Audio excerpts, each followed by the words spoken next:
you.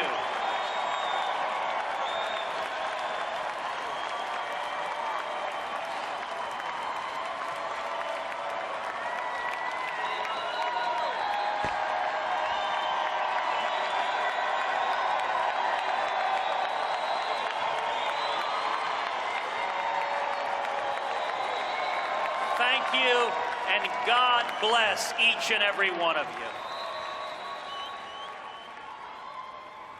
Heidi and I are so honored to join you here in Cleveland, where LeBron James just led an incredible comeback victory. And I am convinced America is going to come back too.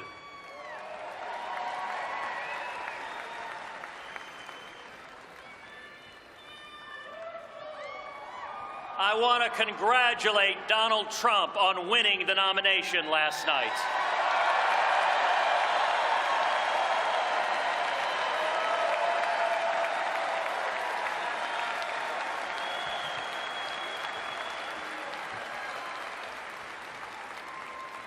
And like each of you, I want to see the principles that our party believes prevail in November.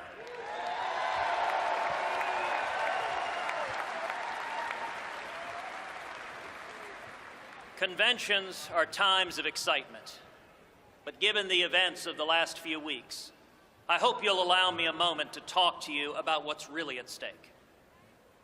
Just 2 weeks ago, a 9-year-old girl named Caroline was having a carefree Texas summer, swimming in the pool, playing with friends, doing all the things a happy child might do. Like most children, she relied upon the love that she received from her mom, Heidi, and her dad, a police sergeant named Michael Smith. That is, until he became one of the 5 police officers gunned down in Dallas. The day her father was murdered, Caroline gave him a hug and a kiss as he left for work. But as they parted, her dad asked her something he hadn't asked before. What if this is the last time you ever kiss or hug me? Later, as she thought of her fallen father and that last heartbreaking hug, Caroline broke down into tears. How could anything ever be okay again? Michael Smith was a former Army Ranger who spent 3 decades with the Dallas Police Department. I have no idea who he voted for in the last election or what he thought about this one. But his life was a testament to devotion.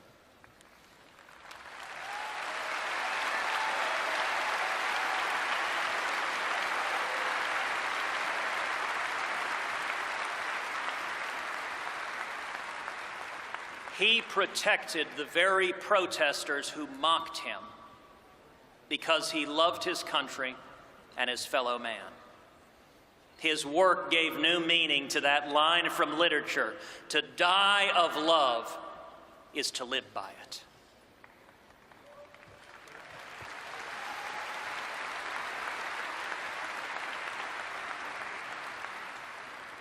As I thought about what I wanted to say tonight, Michael Smith's story weighed on my heart. Maybe that's because his daughter, Caroline, is about the same age as my eldest daughter and happens to share the same name. Maybe it's because I saw a video of that dear, sweet child choking back sobs as she remembered her daddy's last question to her. Maybe it's because we live in a world where so many others have had their lives destroyed by evil in places like Orlando and Paris and Nice and Baton Rouge.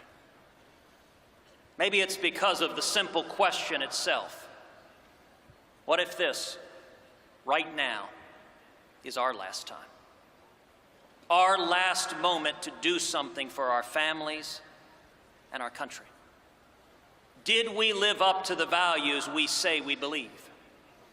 Did we do all we really could? That's really what elections should be about. That's why you and millions like you devoted so much time and sacrifice to this campaign. We're fighting not for one particular candidate or one campaign, but because each of us wants to be able to tell our kids and grandkids, our own Carolines, that we did our best for their future and our country.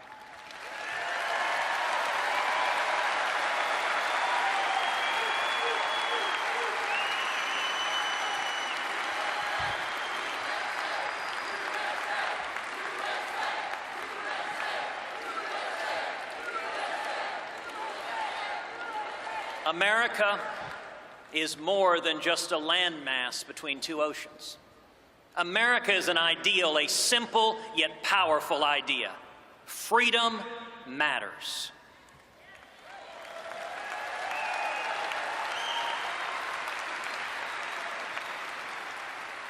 For much of human history, government power has been the unavoidable constant in life. Government decrees, and the people obey. But not here. We have no king or queen. We have no dictator. We, the people, constrain government.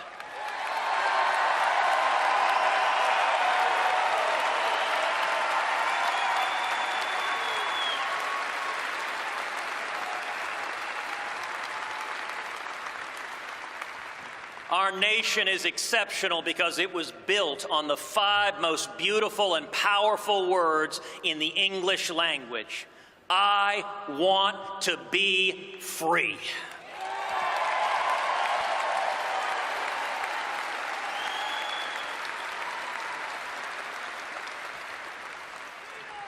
Never has that message been more needed than today. We stand here tonight, a nation divided. Partisan rancor, anger, even hatred are tearing America apart. And citizens are furious, rightly furious, at a political establishment that cynically breaks its promises and that ignores the will of the people.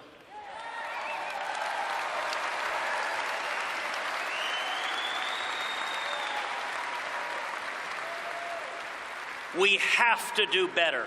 We owe our fallen heroes more than that.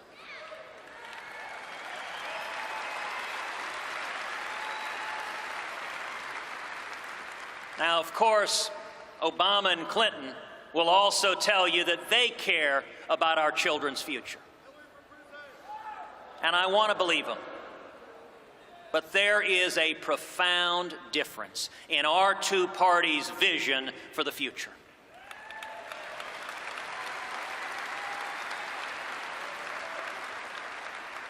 Theirs is the party that thinks ISIS is a JV team, that responds to the death of Americans at Benghazi by asking, what difference does it make?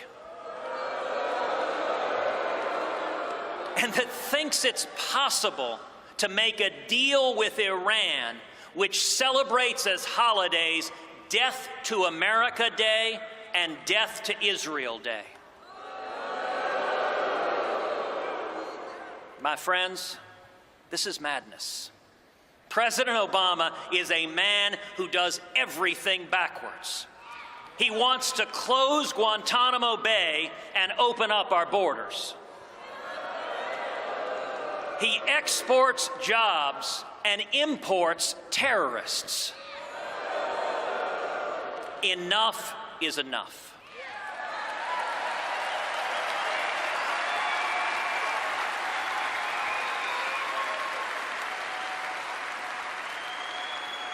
And I am here to tell you there is a better vision for our future, a return to freedom.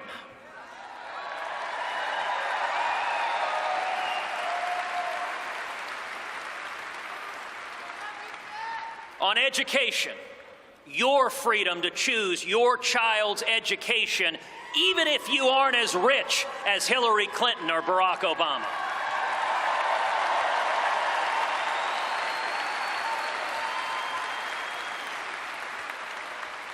On health care, your freedom to choose your own doctor without Obamacare.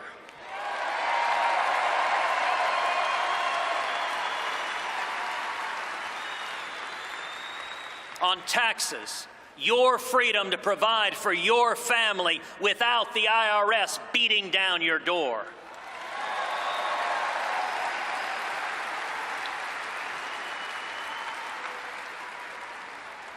The internet, keep it free from taxes, free from regulation, and don't give it away to Russia and China.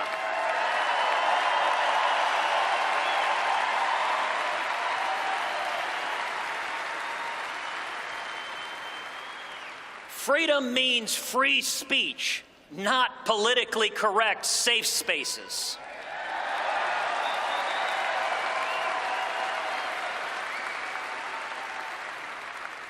Freedom means religious freedom, whether you are Christian or Jew, Muslim or atheist.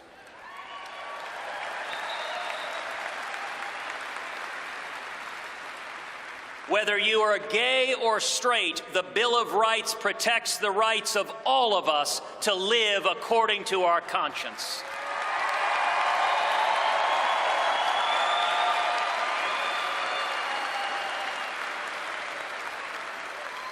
Freedom means the right to keep and bear arms and to protect your family.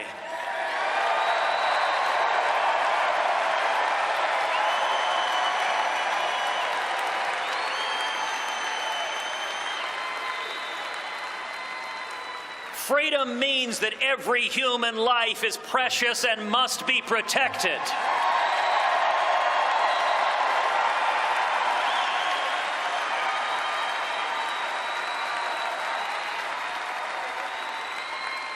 Freedom means Supreme Court justices who don't dictate policy, but instead follow the Constitution.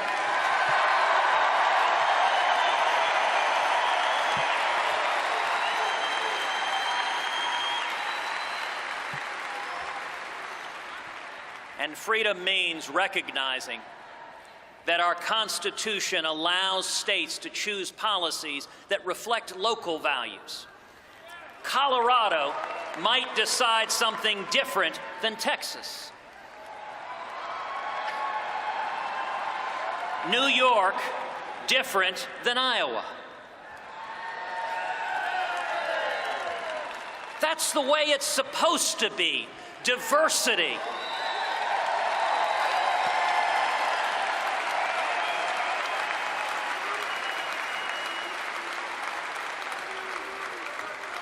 If not, what's the point of having states to begin with?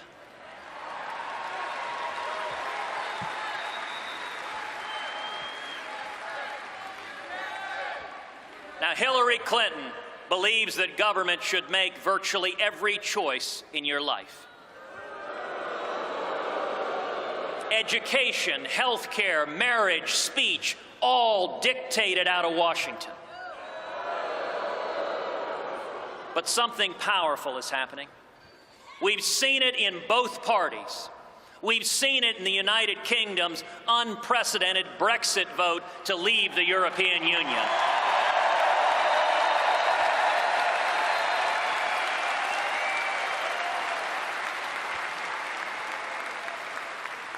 Voters are overwhelmingly rejecting the political establishment and overwhelmingly rejecting big government.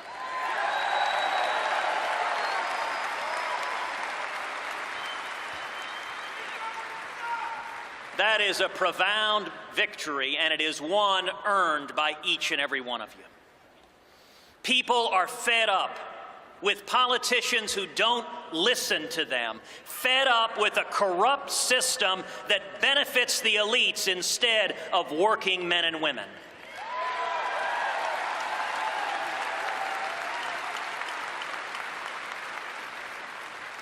We deserve an immigration system that puts America first and, yes, builds a wall to keep America safe.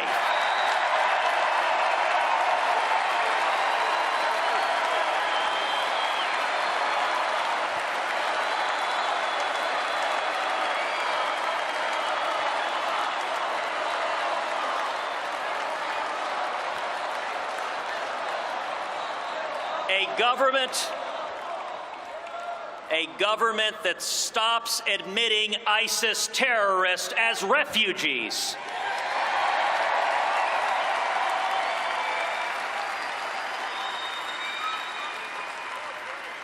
We deserve trade policies that put the interest of American farmers and manufacturing jobs over the global interests that are funding the lobbyists.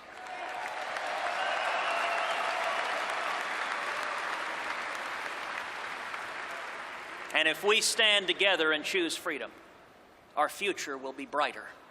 Freedom will bring back jobs and raise wages. Freedom will lift people out of dependency to the dignity of work.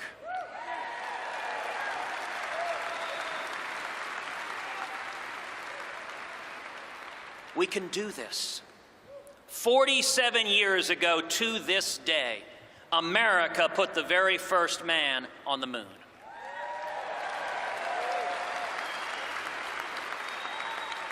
That was the power of freedom. Our party, the Republican Party, was founded to defeat slavery.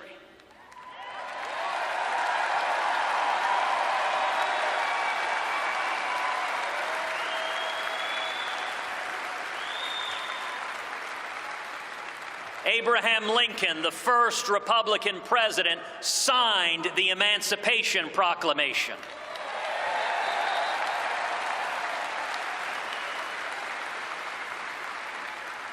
Together, we passed the Civil Rights Act, and together we fought to eliminate Jim Crow laws.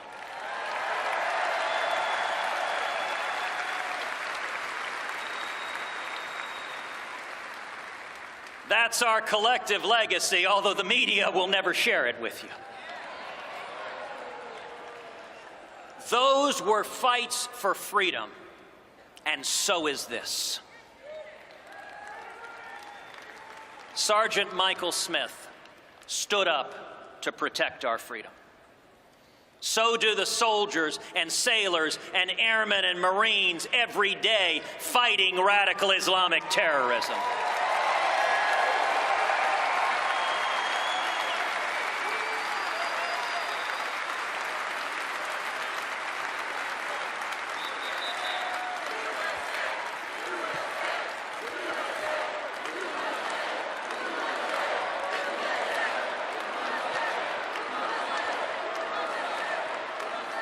And so did the family of Alton Sterling, who bravely called to end the violence.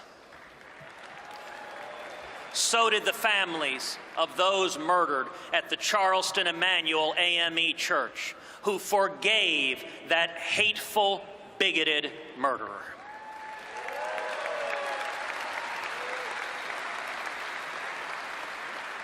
And so can we. We deserve leaders who stand for principle, who unite us all behind shared values, who cast aside anger for love. That is the standard we should expect from everybody. And to those listening, please, don't stay home in November.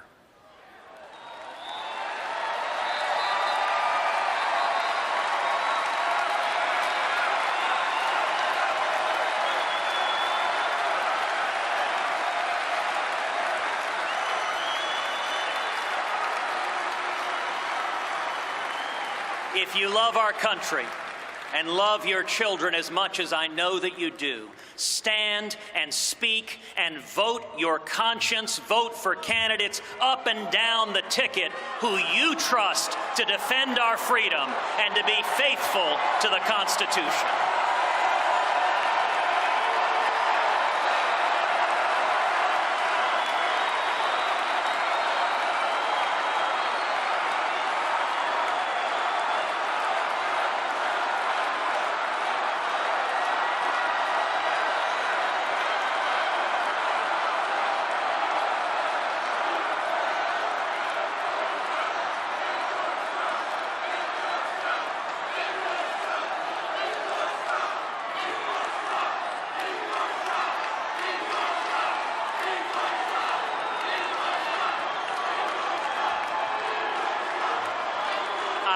appreciate the enthusiasm of the New York delegation.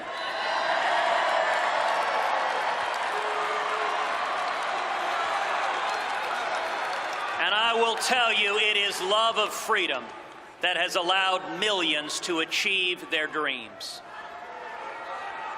Like my mom, the first in her family to go to college, and my dad, who's here tonight, who fled prison and torture in Cuba, coming to Texas with just $100 sewn into his underwear.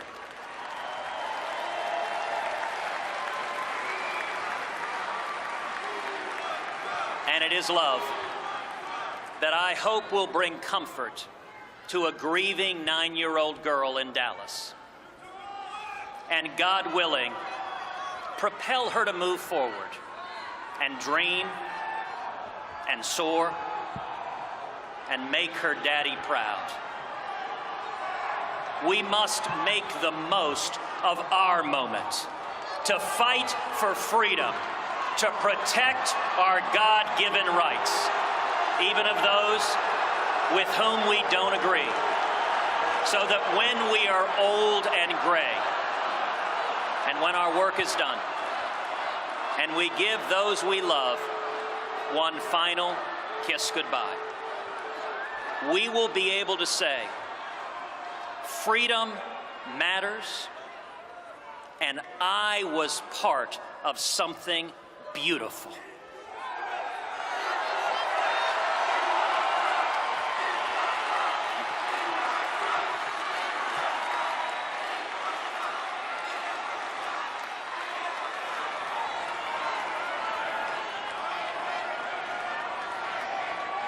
The case we have to make to the American people, the case each person in this room has to make to the American people, is to commit to each of them that we will defend freedom and be faithful to the Constitution.